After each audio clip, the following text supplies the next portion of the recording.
So I'm here with all of these palettes that are mostly expired, and I've held on to them for years because I just couldn't bring myself to get rid of them. So this was a brilliant idea of a friend of mine. If you happen to be watching this, you're brilliant. Basically, so that I can have a piece of all these palettes with me that have meant something to me, that are too old to use for makeup artistry anymore.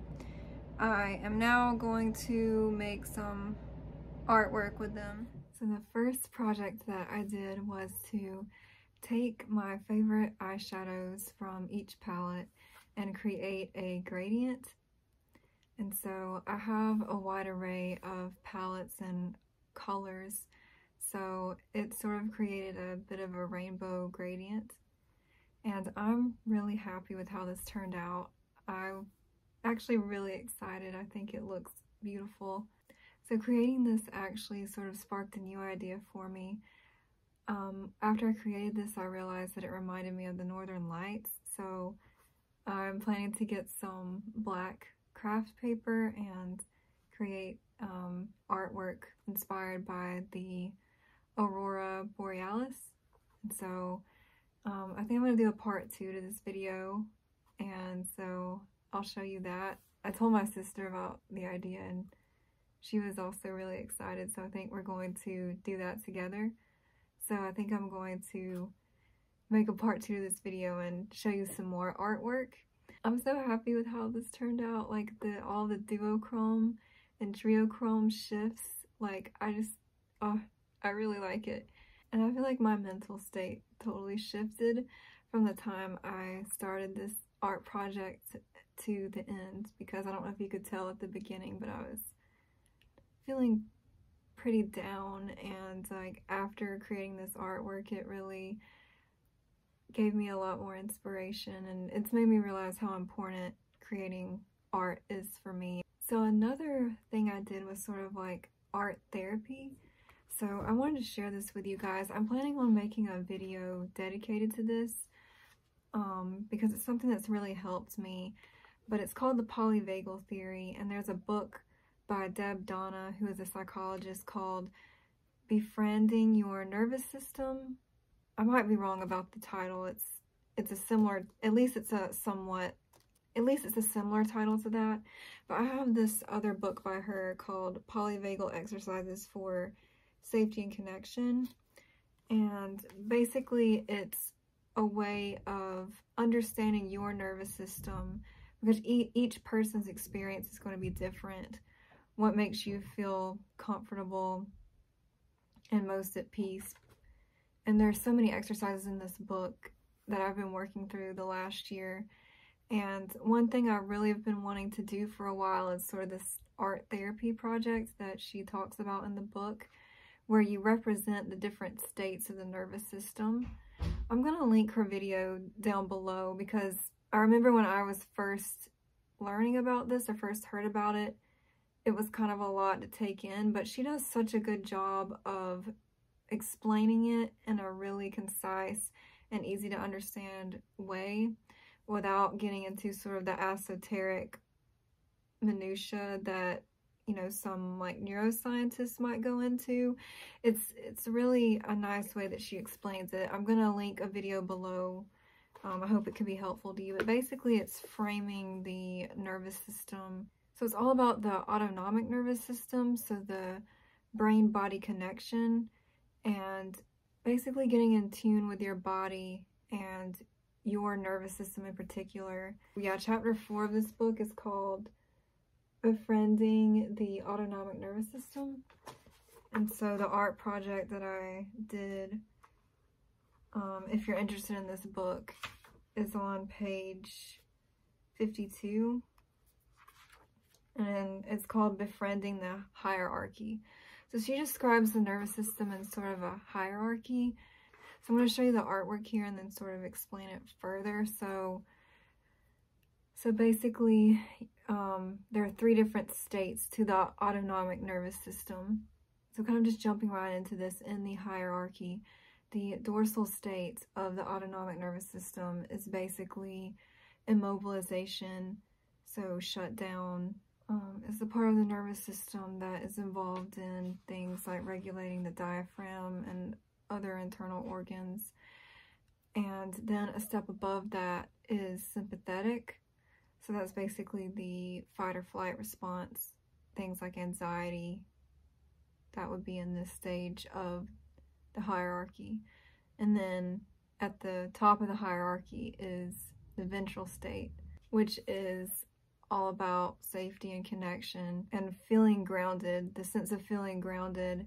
Throughout this book, she has exercises to help you reach that ventral state, because basically she talks about that the ventral state oversees these other two states, the dorsal state and the sympathetic state.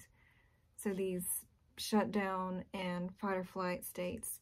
And so you need to be anchored in the ventral state in order to navigate daily life and the challenges that daily life brings about. So many people are kind of stuck in a cycle between dorsal and sympathetic. And I was, stuck there for a long time. And even after studying this for a year, it's something I'm not, perfect at. I'm still struggling in many ways.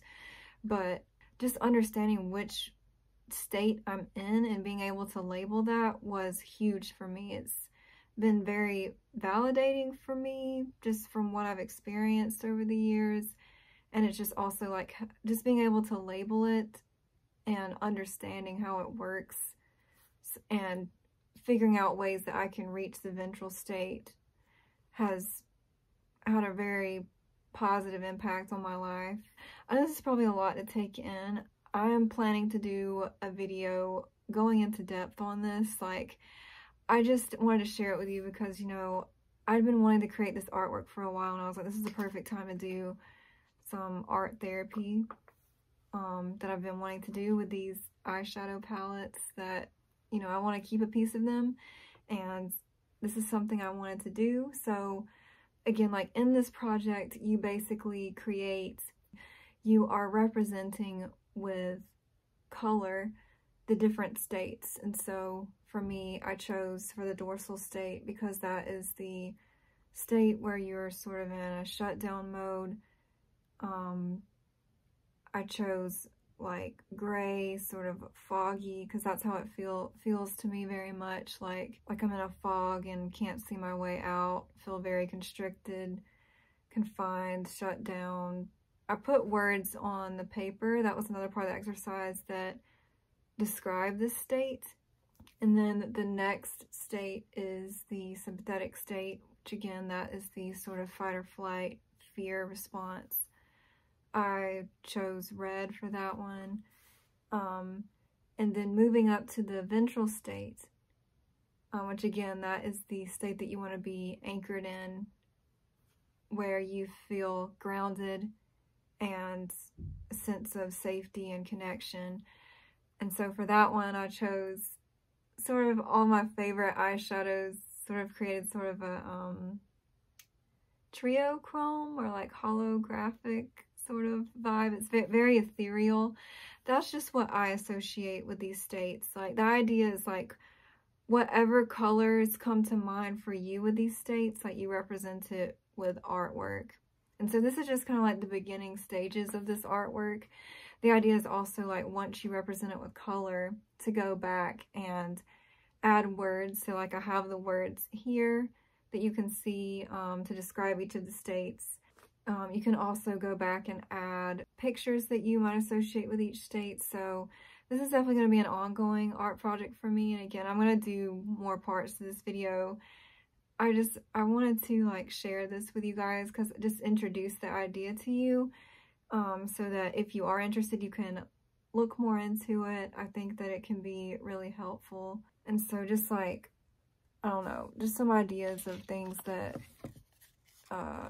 other artwork, I guess, that would be representative of the ventral state. So my sister made this for me when she visited the Cliffs of Moher in Ireland. She picked this flower there and pressed it for me. So that's a symbolism of the connection that I have with my sister.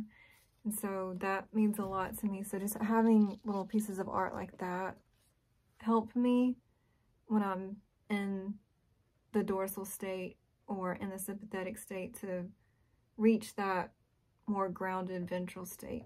Another piece of artwork that I have in front of me is, so like I made this when I was in high school. So I'm a huge Legend of Zelda fan, and this is like this is made from clay. So like I basically created this plate and then made the pyramid, Triforce, and then melted glass to make the lake. And so yeah, I mean, it has a deeper symbolism for me. I mean, the Legend of Zelda video games, you know. I mean, but again, it's all about your nervous system, right? Just because that works for me doesn't mean it's going to work for you. You have to know, like, these exercises help you identify, like, what brings you into that peaceful, centered, aligned state. And I think that it's something that would be so beneficial for people to work through. But basically, I always just like really loved the symbolism of the Triforce, how it was representative of wisdom, courage, and power, I think it was in the game. But I like wisdom, courage, and compassion more, so those are like the three that I think of. But this is just a piece of artwork that for me also helps me reach that ventral state again. I hope this is making sense. Again, I'm planning to do a more in-depth video on this.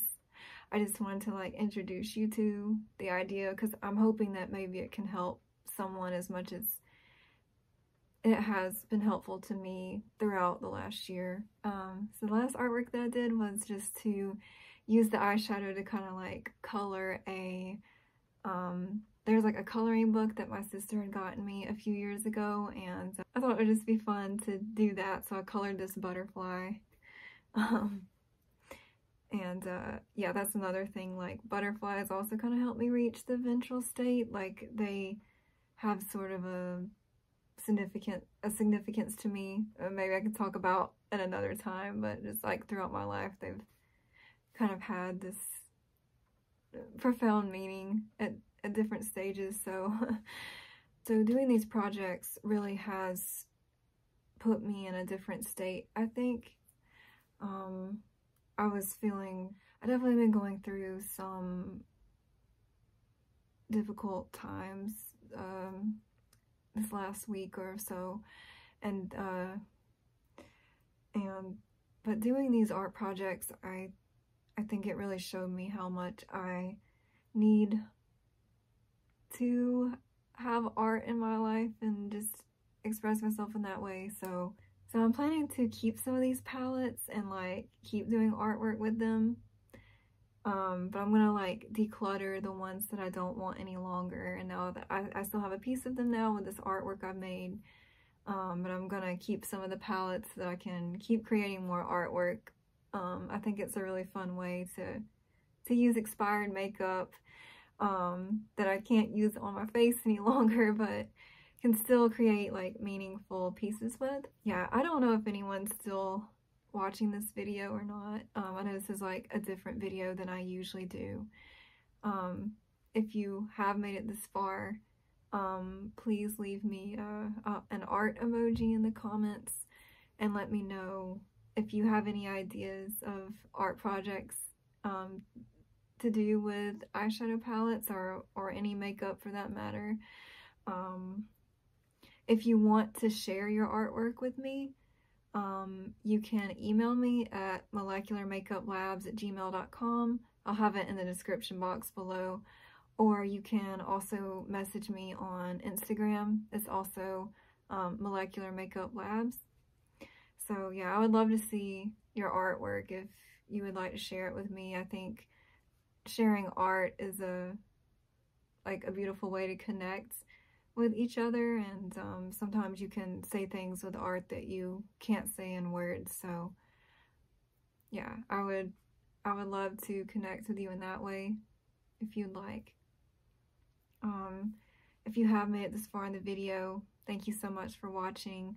There will be a follow-up, because I think doing these art projects kind of just sparked more ideas for me, so I'm kind of excited about that. So I also have a video where I like go through the palettes and sort of give you kind of like a speed review of them. So yeah, stay tuned for that if you're interested. But thank you so much for watching, and I'll see you soon.